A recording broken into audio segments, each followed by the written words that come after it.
very big hello to all my students.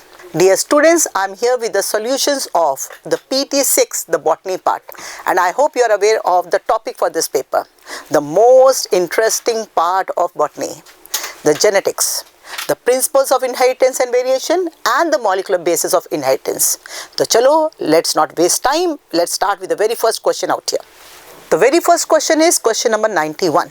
In a nucleotide, nucleotide मतलब क्या हुआ? Nitrogenous base, sugar and phosphate. Phosphate group is linked to क्या? Nucleoside. तो phosphate group nucleoside पे linked है.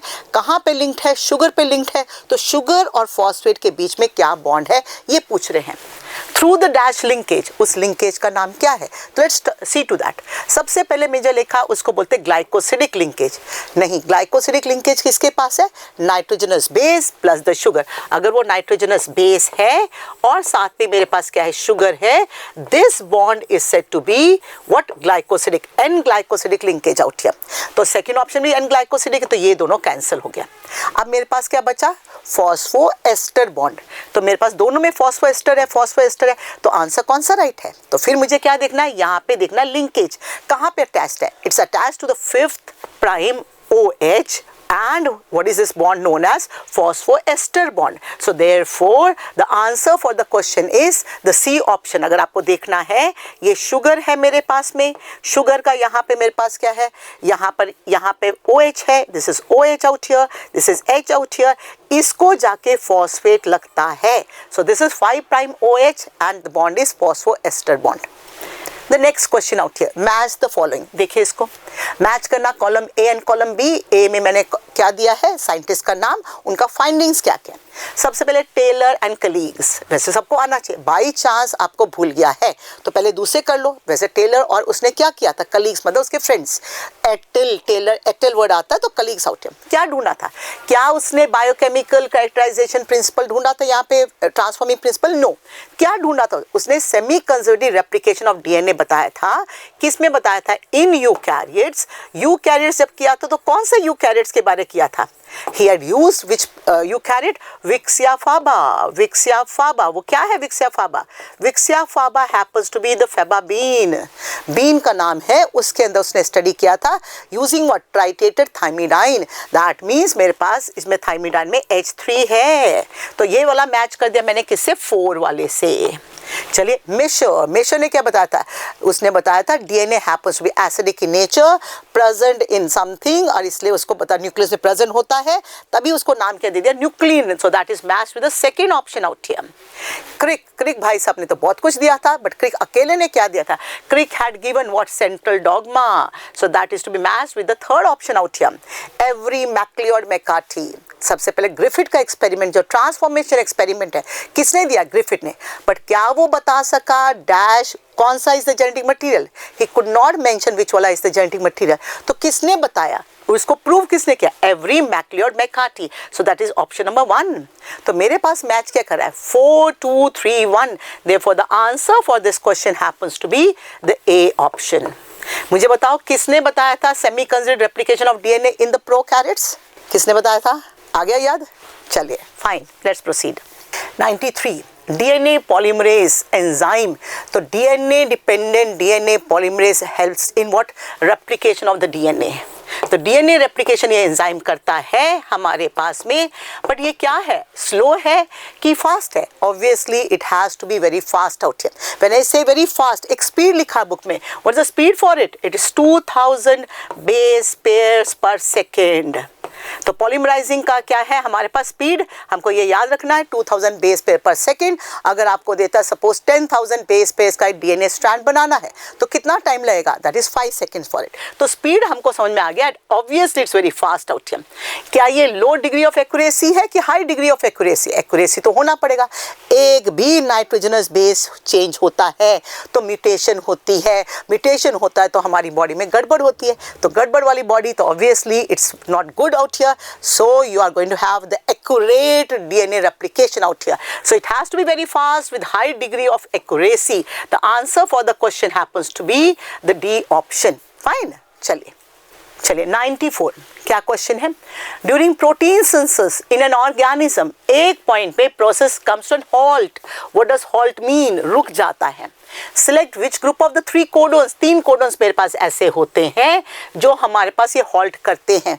कौन कौन है? UAA, UAG, UGA, ये तीनों कहाँ पर है? ये UGA, UGA, UAG, UGA, UAA, इनको हम लोग स्टॉप कोडन बोलते हैं, इनको हम नॉनसेंस कोडन बोलते हैं, एंड इनके लिए कोई भी ट्रांसफर RNA नहीं होता है। तो हॉल्ट कराया, स्टॉप कराया, and no specific amino acid for this, so they do not code for any amino acid. तो हमारे पास कोडोन्स कितने हैं? 64, बट हमारे पास कितने codon code for the amino acid? Only 61, because ये तीनों के तीनों किसको कोड नहीं करते हैं। Therefore the answer for the question happens to be the C option. ठीक है, ये कलर्स के नाम पे है, ओपेल, ऑकर एंड क्या है? चलिए 95 out here, let's go for it. Which of the following characteristics represent inheritance of the blood group in human? तो सबसे पहले human में blood group कौन कौन सा है? We are having IAA, ये एक जीनोटाइप है। We are having IAIO है यहाँ पर। We are having what? IB है हमारे पास में। We are having this also. So पहले वाला is heterozygous, this is homozygous, this is homozygous, heterozygous. And अगर इन दोनों को हम लोग करते हैं या इन दोनों को करते हैं या किसी को भी करते हैं, we get what? We get IAIB। तो देखिए यहाँ पर जब हमारे पास A और B को हम लोग करते हैं तो क्या मिलता है? AB। तो what is this example for? Codominance. अब क्या एक एलील इसको कर रहा है? नहीं, we are having not 2 alleles out here, we are having 3 alleles coding for it, तो मल्टीपल एलीलिज्म भी हो गया यहाँ पर। फाइन, फिर हमने कौन सा है यहाँ पे? डोमिनेंस। कहाँ पे डोमिनेंस? तो कोडोमिनेंस का एग्जांपल। बट अगर मेरे पास में when I talk about this portion out here, यहाँ पे O से ये डोमिनेंट है या स्मॉल I से B वाला डोमिनेंट है, सिमिलरली स्मॉल I से A dominant. In this particular case we are going to have the dominance out here. तो क्वेश्चन में पूछा है which of the following represent the inheritance of this?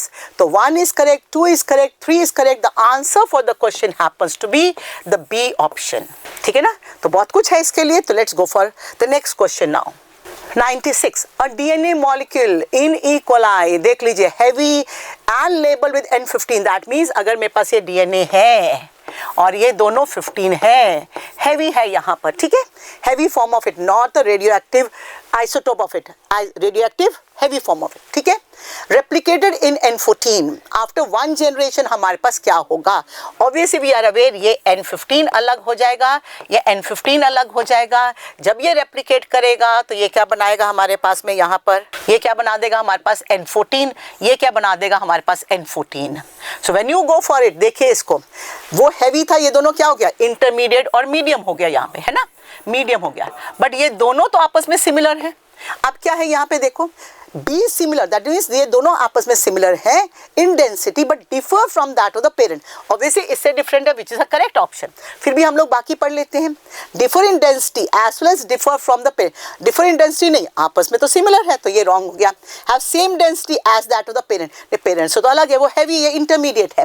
And differ in density but resemble the parent DNA, no, ये मेरे पास wrong option. The answer for the question happens to be the A option out here. ठीक है, let's proceed further. Next, in DNA replication the primer is, आप सबको पता है we are having DNA polymerases. Book में नाम नहीं लिखा, but we have DNA polymerase 1, we have DNA polymerase 2, DNA polymerase 3, तीनों के तीनों are having the ability to replicate. But कोई भी स्टार्ट नहीं कर सकता, तो स्टार्ट करने के लिए हम किसके ऊपर डिपेंडेंट है? आरएनए प्राइमर पे। तो what is this? The primer out here is what? अभी मैंने बोल ही दिया, क्या है वहां पर? RNA primer. So what is this? A small deoxyribonucleotide polymer? No, ये तो मेरे पास डीएनए का सेगमेंट हो गया। फिर मेरे पास क्या है option? A small ribonucleotide polymer, yes. What is this? A segment of the RNA. RNA segment is known as the RNA primer out here. फिर बाकी तो देख लीजिए, हमारे पास enzyme taking part in joining the nucleotides of the new strand stands out here, उसको क्या बोलते हैं? लाइगेज बोलते हैं। ठीक है ना? और ये मेरे पास क्या डिस्टेबलाइज कर रहा है, तोड़ रहा है, तो हेलिकेज हो सकता है, बट मेरे पास answer for the question happens to be the B option. ठीक है, चलिए the next out here 98. Two phenotypically normal individuals have an affected child. What can we conclude about this? मैंने आपको बोला था whenever you get married तो एक चीज करना, instead of showing the horoscope out here, एक दूसरे से अपना blood group को टेस्ट करवाना। क्या होता है कि you are normal and your partner can be normal, but technically हम लोग क्या हो सकते हैं, वी कैन बी हेट्रोजाइगस। तो सपोज मेरे पास एक हेट्रोजाइगस है, मेरे पास ये एक ऑर्गेनिज्म हेट्रोजाइगस है, माने फीमेल हेट्रोजाइगस है, दूसरा भी male out here, partner out here is heterozygous. अब जब बेबीज हुए, ऑफस्प्रिंग हुए, तो you can have this a normal child, you can have this normal है बट जीन को कैरी कर रहा है, but you can have this also. जब ये मेरे पास आया, what is this, this is to be what, a diseased बच्चा आउट हियर, एंड ऐसा जो डिजीज होती है उसको क्या बोलते हैं, ऑटोसोमल रिसेसिव डिसऑर्डर। तो यहाँ पर क्या हुआ, फिनोटाइपिकली नॉर्मल है, ये दोनों पेरेंट्स नॉर्मल है यहाँ पर, बट यहाँ पे बोथ, अभी यहाँ क्या बोला, individuals have an affected child. ये नॉर्मली कौन सा अफेक्टेड चाइल्ड होता है, इसके पास ऑटोसोमल रिसेसिव डिसऑर्डर आ सकता है। Both carried the disease allele, इसके पास में डिजीज एलील है और ये यहाँ पे दोनों आ गए यहाँ पर एंड डिजीज हो गई। तो this is the correct option out here, option number A. फिर भी बाकी पढ़ लेते हैं। They are not the parents of the child, नहीं, पेरेंट्स तो है ही, मैंने आपको बताया कि हेट्रोजाइगस हो सकता है। Heterozygous is a normal human being but the carrier of it. They are affected, no they are not affected. दोनों को अफेक्टेड होने तो सब कुछ अफेक्टेड होगा। No conclusion can be drawn, obviously wrong answer out here. The answer for that happens to be the A option. अगर आपको याद है phenylketonuria, sickle cell anaemia, thalassaemia, ये सब के सब ऐसा ही डिसऑर्डर्स हैं, ठीक है ना। चलिए 99, in human child the sex is determined by. हम लोग हमेशा बोलते हैं हमारी सोसाइटी में अगर लड़की होती है तो किसको डंडे पड़ते हैं, किसको मार पिटती है, that is a female. But I hope you being the science का स्टूडेंट, बायोलॉजी स्टूडेंट, आप सबको पता है फीमेल के पास she is carrying only 2 eggs, तो she is not responsible for the sex of the baby out here. किसके पास हेट्रोजाइगस कंडीशन, किसके पास दोनों हेट्रोमॉर्फिक कंडीशन है, it's a male. The male is having XY, so that means जब sperm आएगा या तो X से आएगा या तो Y से आएगा, sperm is carrying either of this. अगर Y आया तो हमारे पास क्या होगा, लड़का होगा, अगर X आया तो लड़की होगी, because female is carrying both the X out here. So किस पे डिपेंड है, size and number of sperms in the semen, नहीं, साइज और नंबर ऑफ स्पर्म से मतलब नहीं है। Size of the eggs to be fertilise, नहीं, साइज से तो उसका भी नहीं। सेक्स क्रोमोसोम ऑफ मदर, नहीं, मदर के पास तो दोनों एक्स ही तो हैं, उससे कुछ नहीं है। तो कौन डिटरमाइन करेगा, sex chromosome of the father. The male is heteromorphic carrying the 2 different types of gametes, तो हेट्रोगैमेटिक कंडीशन होता है। The answer for the question happens to be the C option. चलिए the next 100 question, distance between the consecutive nucleotides pairs in a DNA. I hope आप सबको पता है, ये मेरे पास डीएनए है, ये डीएनए है, यहाँ पे 5 प्राइम, ये खत्म कहाँ होता है 3 प्राइम आउट हियर, यहाँ पे 3 प्राइम, यहाँ पे क्या 5 prime. This is said to be a pitch of it, ये क्या है पिच। इसका कितना डिस्टेंस है, the pitch is having what, it's having 34 angstrom और 3.4 नैनोमीटर। और इसके अंदर मेरे पास क्या है, इसके अंदर मेरे पास में 10 न्यूक्लियोटाइड पेयर्स हैं, कितने हैं 10 आउट हियर। देयरफॉर अगर मैं ये डिस्टेंस देखती हूँ और 10 देखती हूँ तो what is the distance between the 2 nucleotides out here. अगर मैं इसमें जा रही हूँ तो 34/10 दैट मेक्स इट 3.4 एंगस्ट्रॉम, पर अगर मैं इसमें जा रही हूँ तो 3.4/10 दैट मेक्स इट 0.34 नैनोमीटर। आप देखिए क्या आंसर होना पड़ेगा। मेरे पास first option 0.34 nanometre, that is correct. मेरा सेकंड ऑप्शन 34 एंगस्ट्रॉम, नहीं, वो कितना होना चाहिए 3.4 एंगस्ट्रॉम, बाकी तो ऑटोमेटिकली रॉन्ग है। मेरे पास आंसर आ गया ये। The answer for the question happens to be the A option. Clear है ना। चलिए अच्छा एक और बता दिए, what is the distance between the 2 helix, the distance is 20 angstrom और 2 नैनोमीटर। चलिए the next question out here, which enzyme polymerizes RNA with the defined sequences in a template independent manner।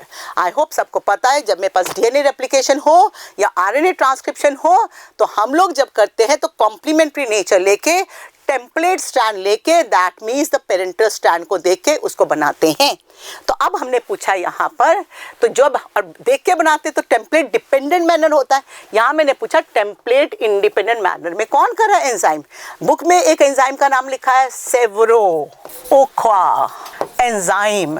उस एंजाइम को वहाँ पे तो मैंने लिखा ही नहीं है, उस एंजाइम को हम लोग और क्या बोलते हैं, पॉलीन्यूक्लियोटाइड phosphorylase। फिर से polynucleotide phosphorylase is the other word use for this enzyme, जो कि बनाता है पॉलीमराइजेशन करता है विदाउट द टेम्पलेट। हमारे पास सोर्स ऑफ इंफॉर्मेशन नहीं है तो खुद करेगा यहाँ पर। The answer for this happens to be the D option. बाकी देख लीजिए, पेप्टाइडल ट्रांसफरेज पेप्टाइड बॉन्ड बनाता है, आरएनए पॉलीमरेज आरएनए बनाएगा, रिवर्स ट्रांसक्रिप्टेज तो रिवर्स सेंट्रल डॉग्मा जो होता है हमारे पास आरएनए से जो डीएनए बनता है उसको बोलते हैं रिवर्स ट्रांसक्रिप्टेज। ठीक है, चलिए let's proceed further. Question number 102, experiment conducted by Taylor and colleagues. अभी थोड़ी देर पहले मैंने आपको ये बताया था, टेलर और कलीग ने हमारे पास किस में काम किया था, हमारे पास रेप्लिकेशन ऑफ द क्रोमोसोम्स या DNA in the chromosome in the eukaryotes बता दिया, विक्सिया फेबा में। What is that faba bean, पर क्या लेके किया था, रेडियोएक्टिव थायमिडाइन। क्या लेके किया था, रेडियोएक्टिव थायमिडाइन। पर प्रोकैरियोट्स में किसने किया था, अभी थोड़ी देर पहले सिखाया, मिशेल्सन एंड स्टॉल ने किया।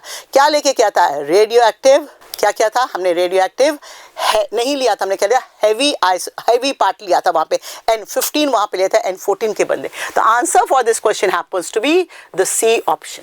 ठीक है ना, बट अगर कुछ नहीं लिख कर आए तो DNA replication is semi conservative, who prove that, आपने मिशेल्सन एंड स्टॉल ही लिखना है। ठीक है, चल 103 now. In a dihybrid cross, the genotypic ratio comes out to be।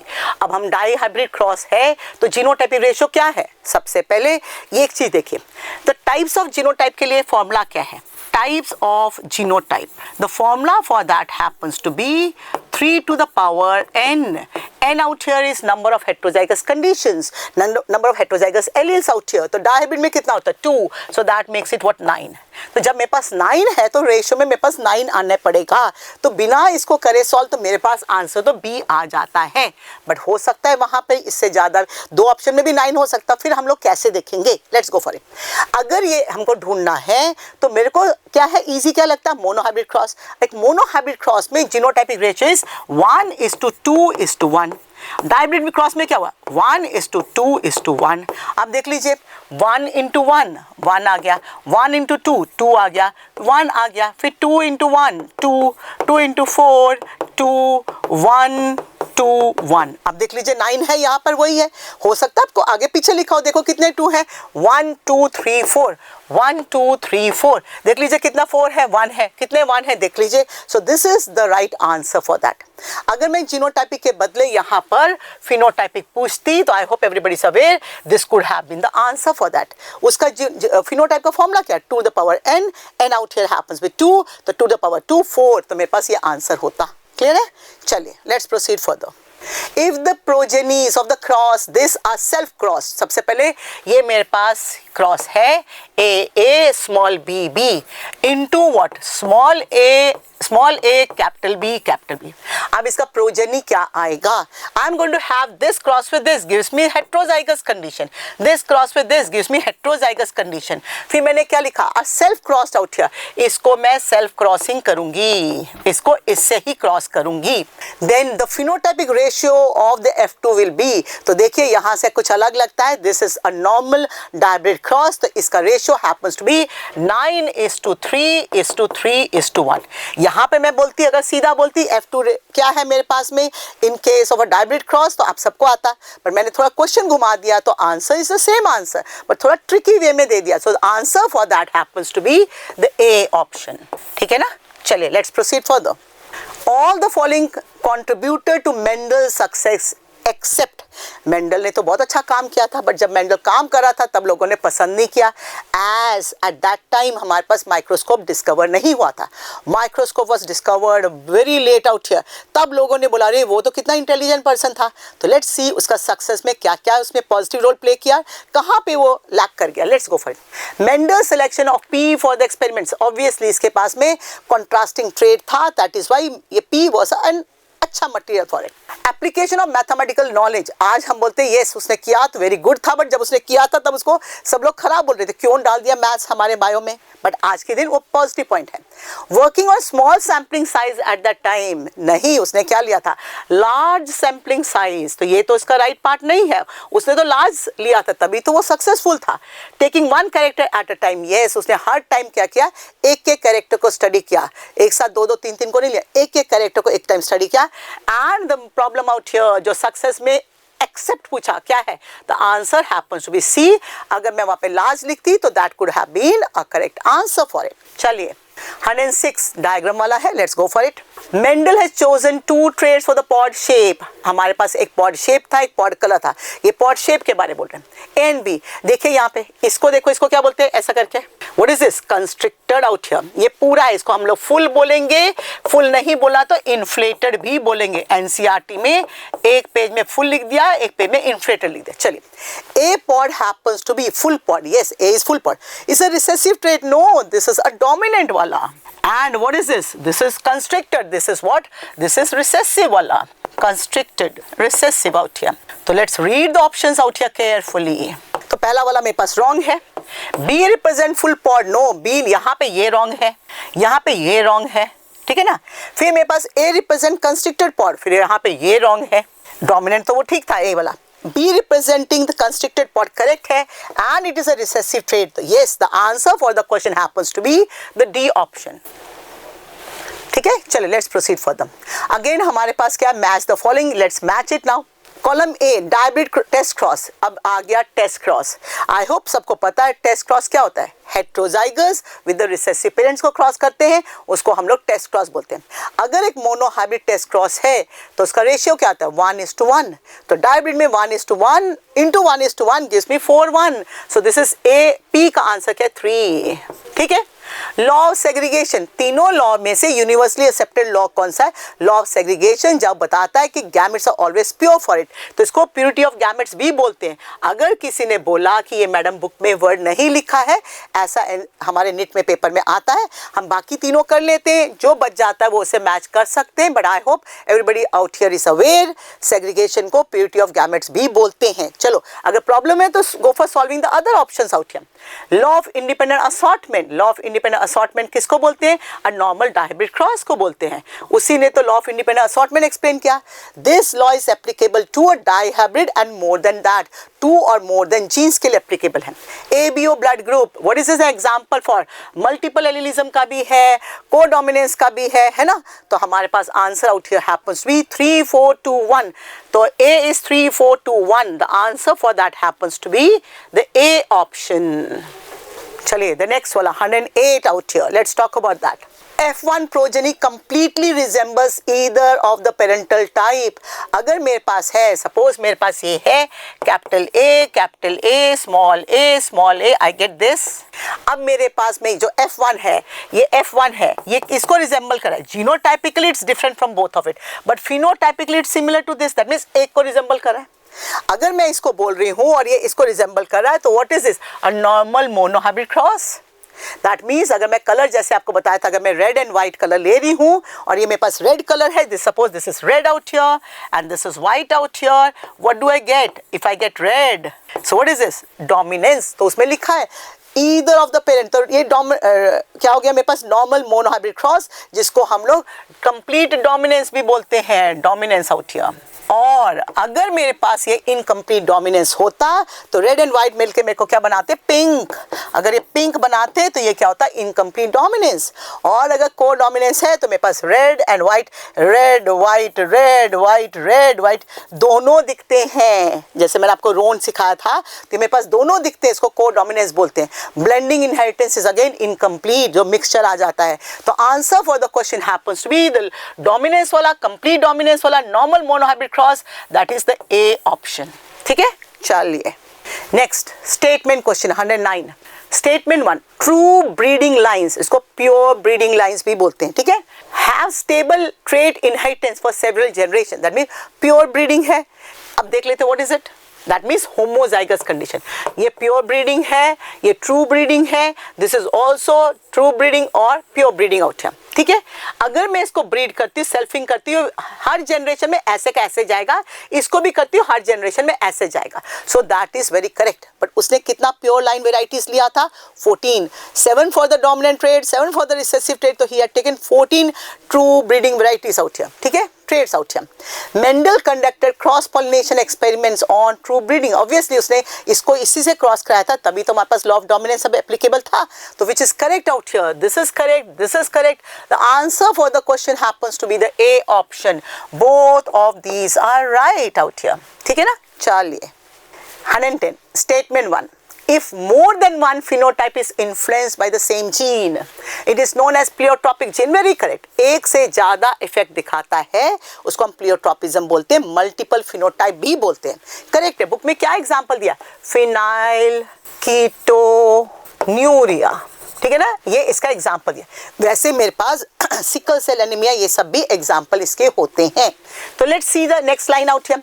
Starch synthesis in the pea seed and the shape of the seed is controlled by the same gene.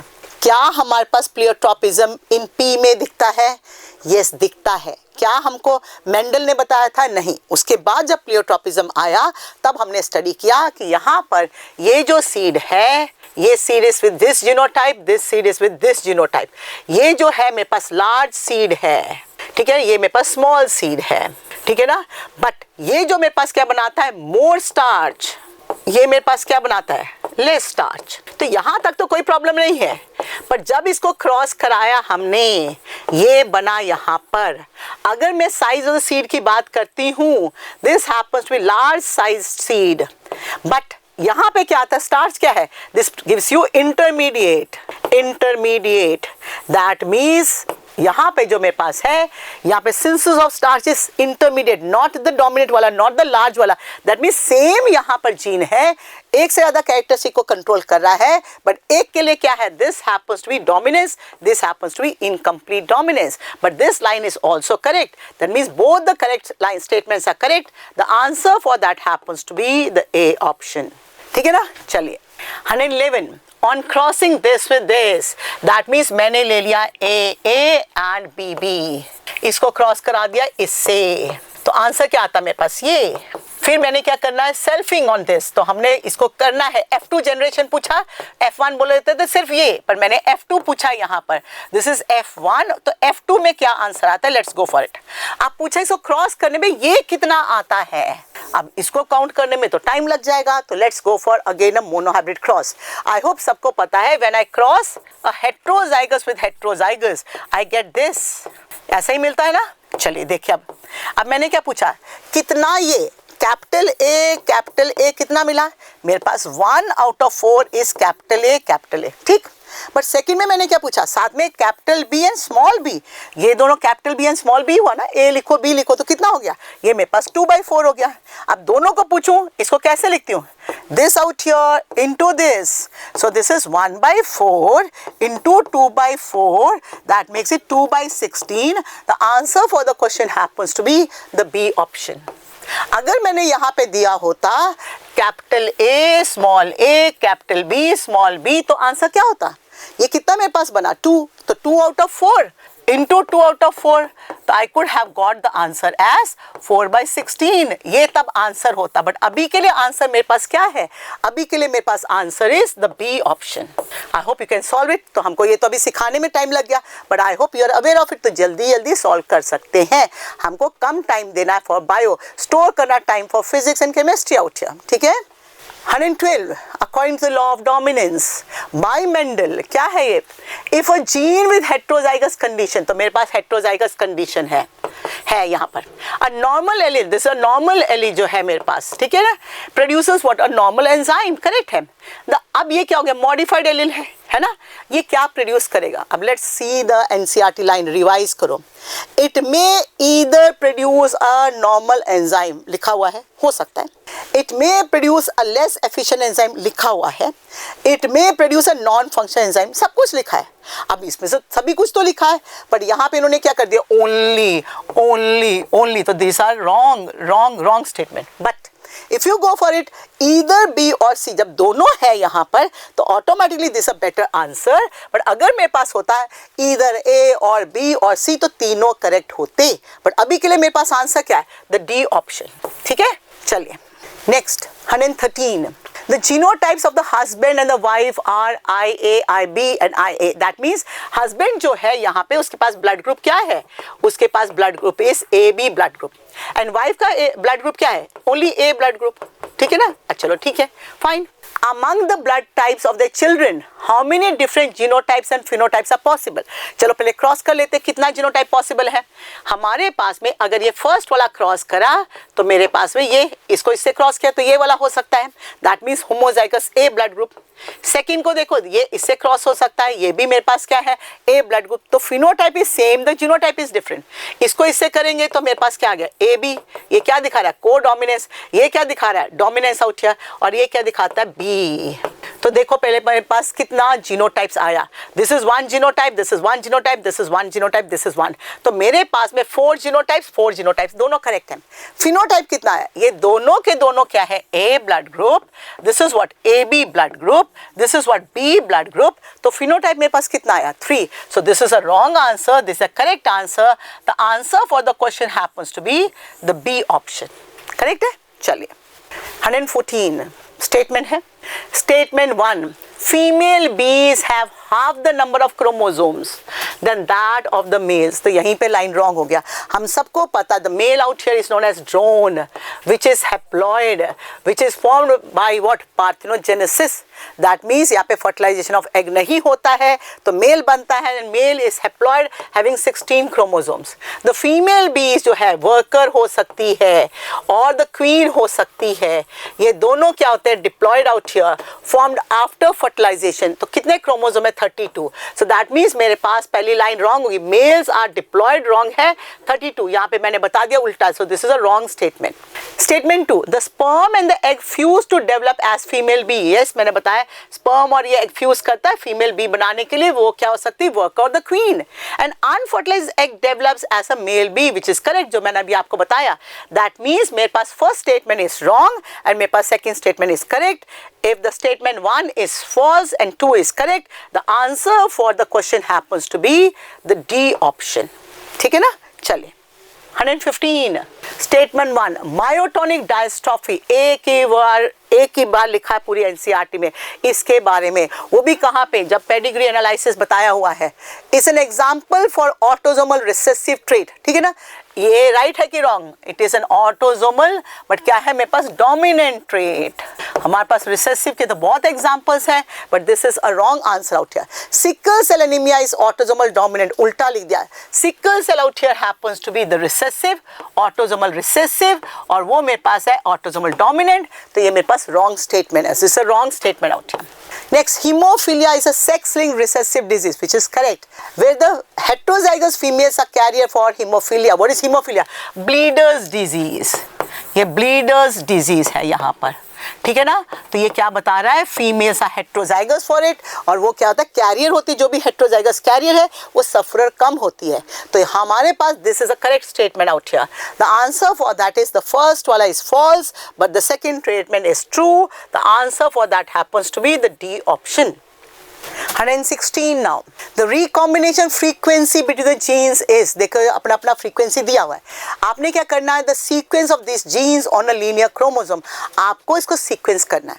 बहुत easy है, इसको सोचो एक road है, road के ऊपर ये distance है, इतना किलोमीटर है, लेट्स टॉक अबाउट दैट। सबसे पहले मैं कैसे बनाऊं, सबसे पहले आई टेक द वर्ड, सबसे ज़्यादा कौन सा है, 29।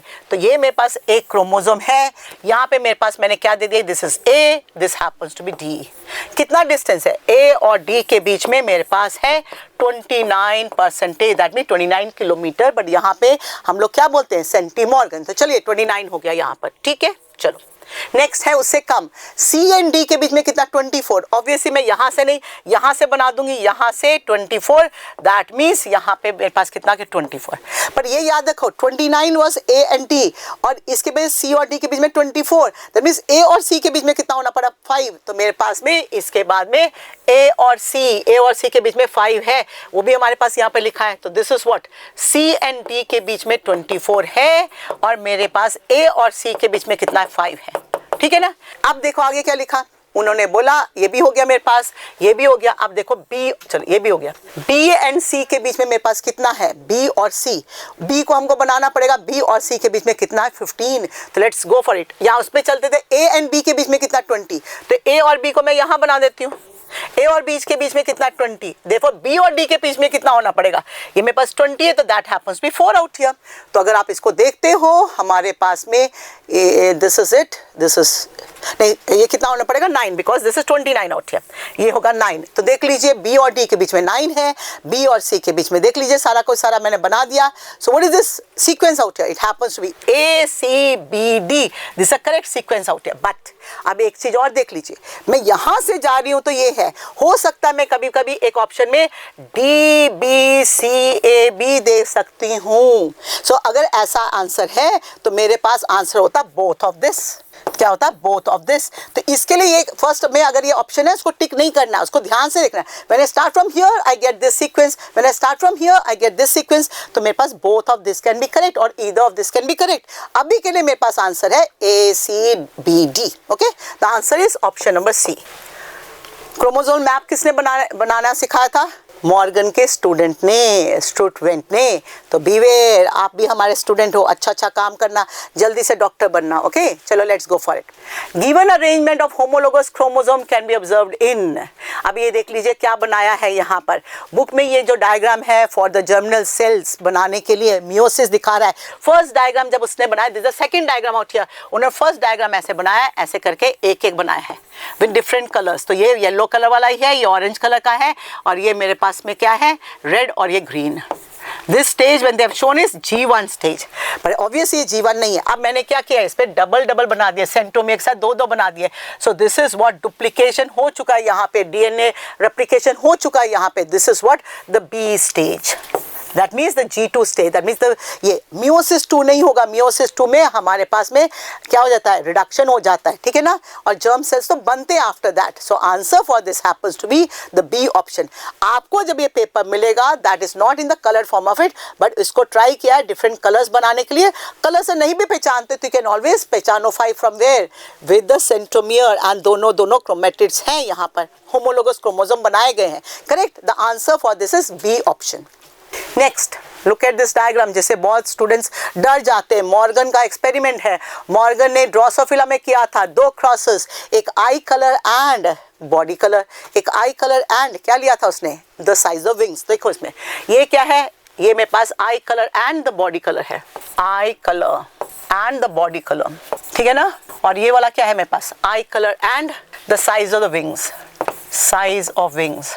आप सबको पता है ये कहाँ पर है, this characteristics out here are present on the X chromosome, Y chromosome पे नहीं है। तो this is the sex chromosome, देखो वाई के ऊपर कुछ नहीं बनाया, एक्स पे है। नाउ अब आपको याद होना पड़ेगा, ए वाला जो है यहाँ पे लिंकेज ज्यादा दिखाता है, तो पेरेंटल कॉम्बिनेशन मेरे पास ज्यादा आता, कितना 98.7, रिकॉम्बिनेंट कितना आता 1.3। तो लेट्स गो फॉर इट।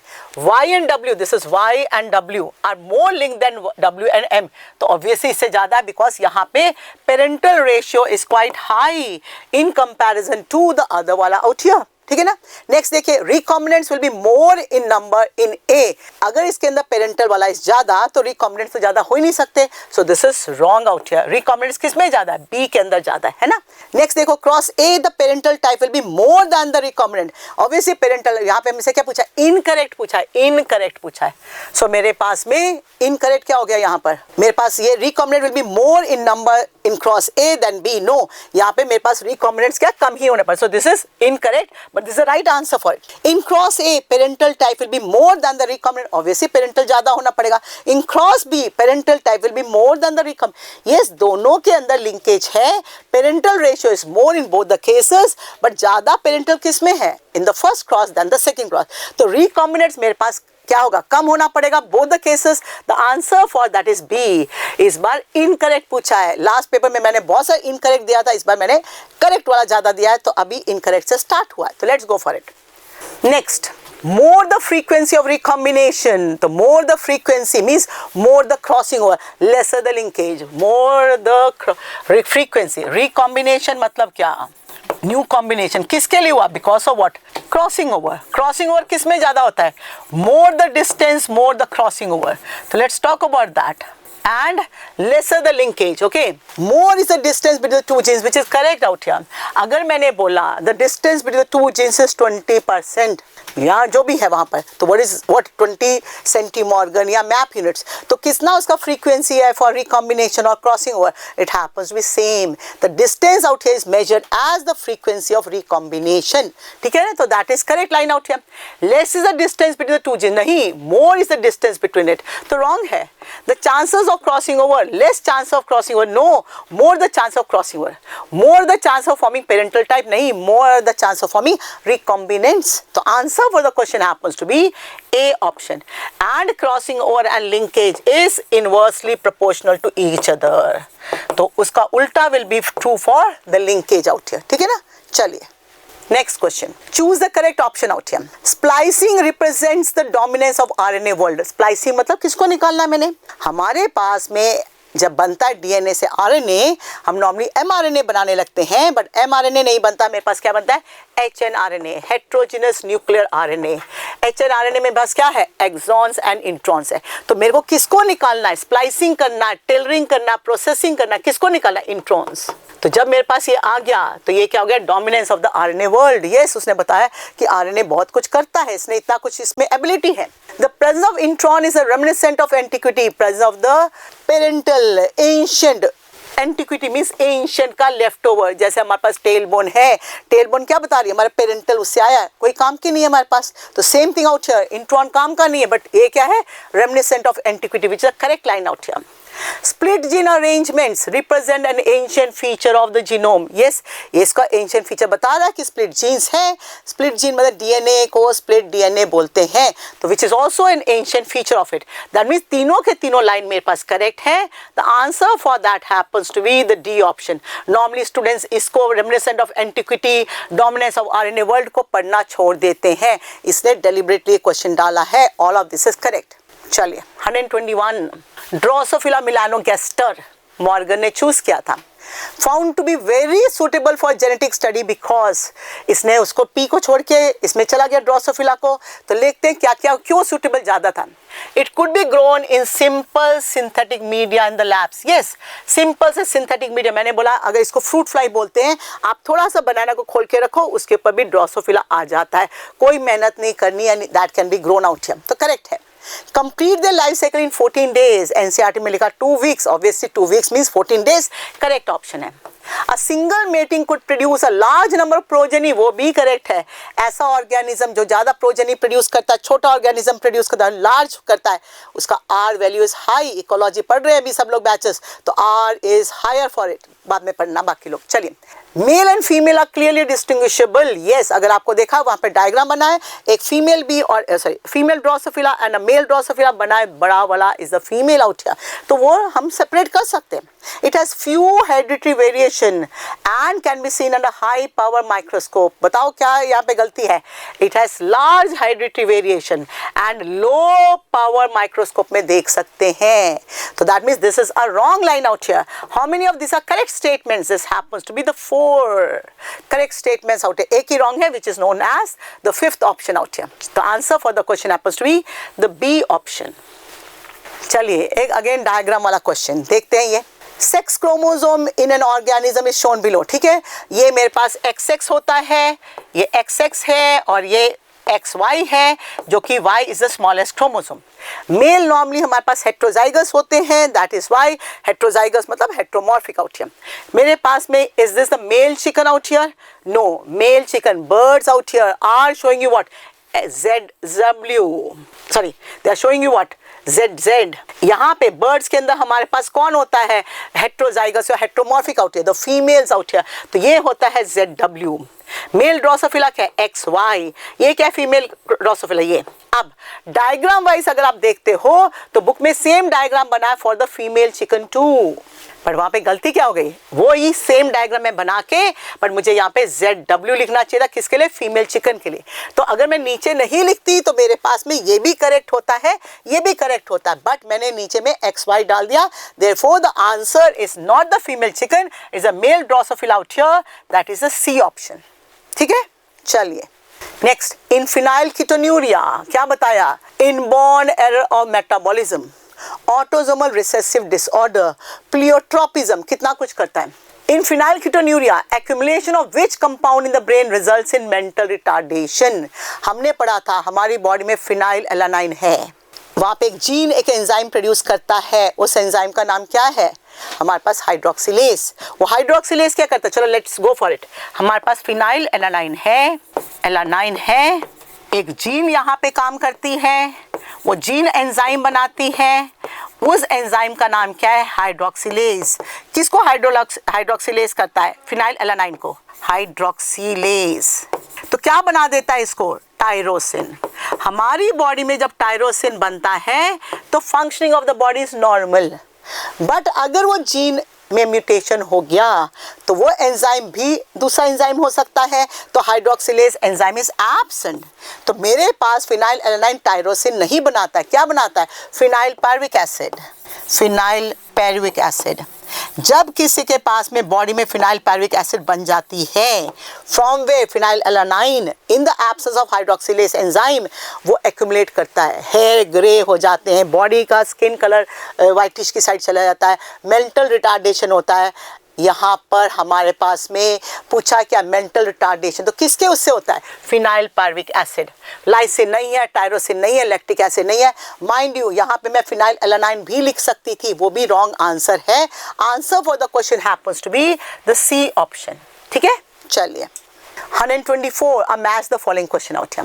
चलो मैच करते क्रोमोसोम नंबर को यहाँ से with the terms given out है। नॉर्मल वुमेन, हम लोग नॉर्मल वुमेन है, मेरे पास कितने क्रोमोसोम है? 46, तो this is to be match with third option. Klinefelter syndrome, Klinefelter syndrome is XXY, that means मेरे पास एक एक्स्ट्रा या ट्राइजोमिक कंडीशन है। और कौन सा वाला आया? XXY, दैट मीन्स एक X आया किसके अंदर? मेल के अंदर। So this is seen in case of male. तो now I am going to have, that means that male is going to have what? 46 के बदले 47 क्रोमोसोम, ट्राइजोमी दिखा रहा है। So to be match with what? The fourth option. Turner syndrome, Turner syndrome क्या है? XO, lack of 1 X in case of the female. तो ये क्या हो गया मेरे पास? 45, ऑप्शन नंबर 2। पाइसम सेटाइवम, कितना chromosome? 7 pairs of it, 14 chromosome, option number 1. Therefore the answer happens to be 3, 4, 2, 1. The answer happens to be the A option. ठीक है, चलिए the next question out here 125. In birds the male possesses, सबसे पहले देखो male in birds, मेरे पास में birds में हमारे पास ऑटोजोम्स हैं, बट साथ में अगर मैं फीमेल की बात करती हूँ, female out here is having autosomes plus क्या है मेरे पास में? ZW। फीमेल से मेल की बात करती हूँ तो ऑटोजोम्स, दैट मीन्स AA लिख सकती हूँ, यहाँ पे मैं AA लिख सकती हूँ और साथ में क्या है? ZZ। तो जितने ऑटोजोम है दोनों में सेम है और उसमें ZW हेट्रोमॉर्फिक है, दो डिफरेंट टाइप्स ऑफ गैमेट बनाएगा। A प्लस क्या गैमेट बनाएगा? A प्लस Z और A प्लस W। तो सेक्स इज डिटरमाइंड बाय किससे? It's determined by the female का एग से आउट हियर। यहाँ पे क्या बनाएगा गैमेट्स? A प्लस Z और यहाँ पे A प्लस Z। तो मेरे पास अब क्वेश्चन पूछा है chromosome 1 chromosome less than that of the female. क्या मेल के पास में एक क्रोमोसोम लेस है उससे? नहीं, बराबर है। 1 क्रोमोसोम मोर देन फीमेल नहीं, बराबर है। Chromosomes are equal to that of the female, correct है। 1 set of chromosome then less than that of the female, wrong answer. इसका आंसर इज सी ऑप्शन। अब मुझे बताओ अगर ये आंसर होता 1 chromosome less than the female, अगर ये आंसर होता तो क्वेश्चन में क्या होता? यहाँ पे मैं क्या लिखती? यहाँ पे मैं लिखती ग्रास हॉपर और सर्टेन इंसेक्ट्स आउट हियर। यहाँ पर मेरे पास हमने पढ़ा था ना स्पर्मेटोजेनेसिस कर रहा था कौन? हेनकिन। वहाँ पर तो क्या मिला? एक chromosome less in case of the male का स्पर्म्स, ठीक है ना। तो देयरफॉर अगर वो होता तो फर्स्ट वाला ऑप्शन करेक्ट होता, बट यहाँ पर answer is the C option out here. चलिए 126 फाइंड द इनकरेक्ट वाला। अब थोड़ा सा ब्रेन को याद करने वाला क्वेश्चन आ गया यहाँ पर। अब देख लीजिए, अ बैक्टीरियोफाज इज हैविंग कितना? इतना nucleotide 5386 nucleotides. What does it mean? Pair नहीं लिखा तो सिंगल स्टैंडर्ड डीएनए है, करेक्ट है। लैम्डा का आपको सिखाया था, लैम्डा में कितना? 4852 सिखाया था, दैट इज बेस पेयर या न्यूक्लियोटाइड पेयर्स, करेक्ट है। E coli 4.6 × 10⁶ base pairs, correct है। बेस पेयर्स लिखो, न्यूक्लियोटाइड पेयर्स लिखो, करेक्ट है। Haploid content of the human DNA is 3.3 × 10⁶ base pairs. यहाँ पे गड़बड़ कर गया तो क्या होना चाहिए? 10⁹ हमारे पास 3 बिलियन है, not million out here, so this is wrong. और इसको मैं डिप्लॉयड कंटेंट में बोलती तो 6.6 × 10⁻9 होता, मैंने हैप्लॉयड पूछा है तो उसमें ये होना चाहिए था। This is incorrect out here. The answer for the question happens to be the D option. चलिए next question out here 127 in prokaryotes, कौन सा prokaryote? E coli, maximum experiments are performed on E coli out here. दो a dash nucleus is absent, क्या उसके पास अच्छा सा defined nucleus है? No. तो मेरे पास क्या एब्सेंट है? तो it is defined nucleus is absent, it is having undefined but lacking what? Defined nucleus। तो A में मेरे पास defined nucleus throughout the cell। DNA is dash charge, हम सबको पता phosphate आता है, phosphate is negatively charged, तो this is correct। यहाँ पे ये भी correct था but यहाँ पे positively, so this is wrong। फिर उसके बाद आ गया क्या है? And held by dash charge protein, कौन सा charge protein? This is held by positively charged protein, correct है। The structure is known as nucleoid, therefore the answer for that is the C option। आपको अगर याद है we are having a long DNA in case of prokaryotes also because उसका DNA तो millimetre में है but उसका न्यूक्लियस भी तो बहुत छोटा है, दैट मींस सेल ही बहुत छोटा है। But is this spread in the cytoplasm? No, it's restricted in a small area.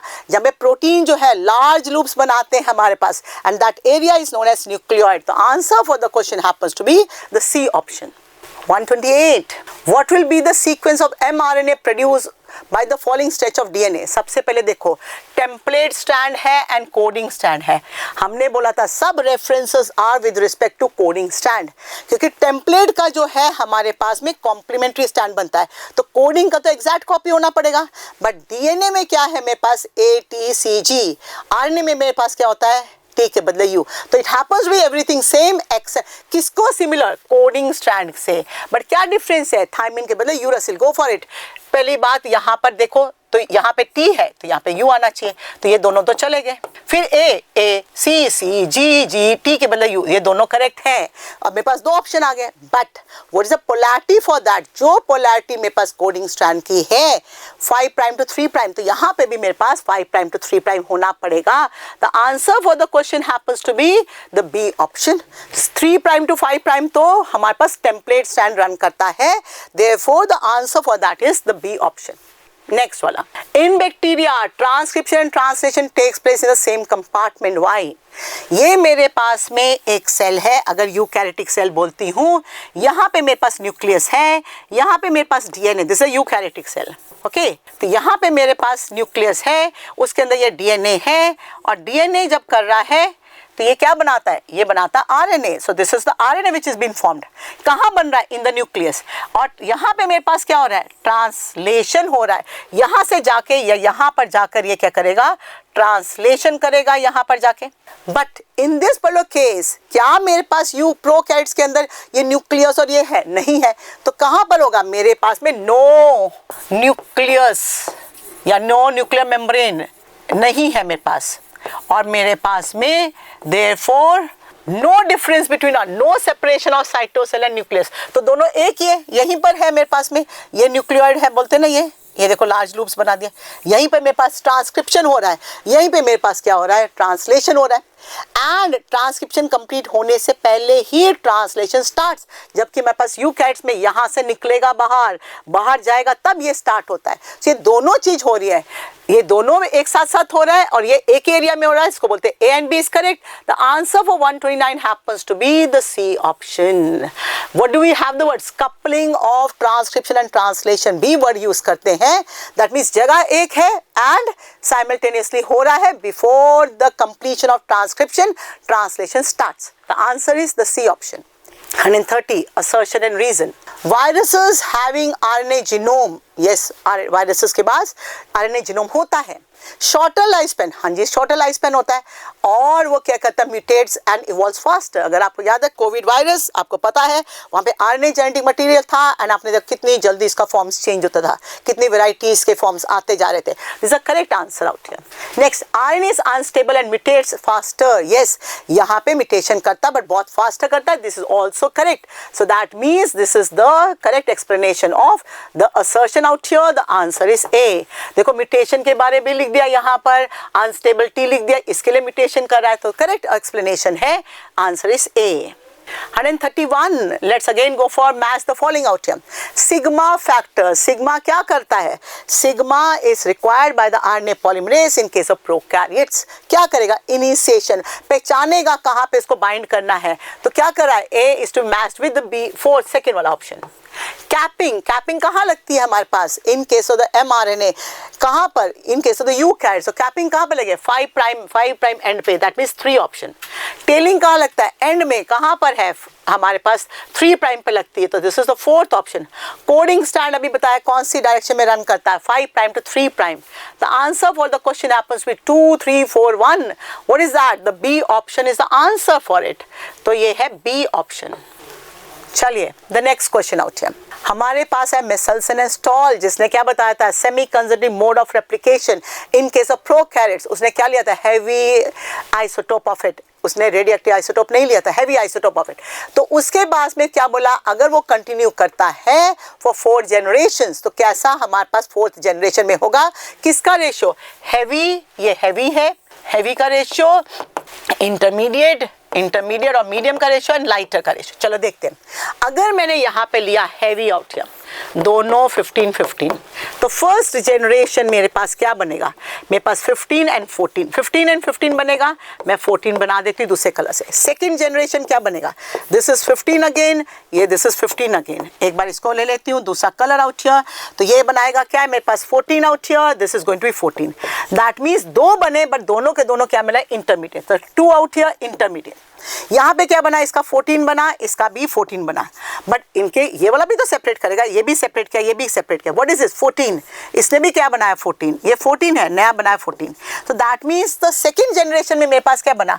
2 are intermediate, ये दोनों इंटरमीडिएट हैं, और 2 आर लाइटर.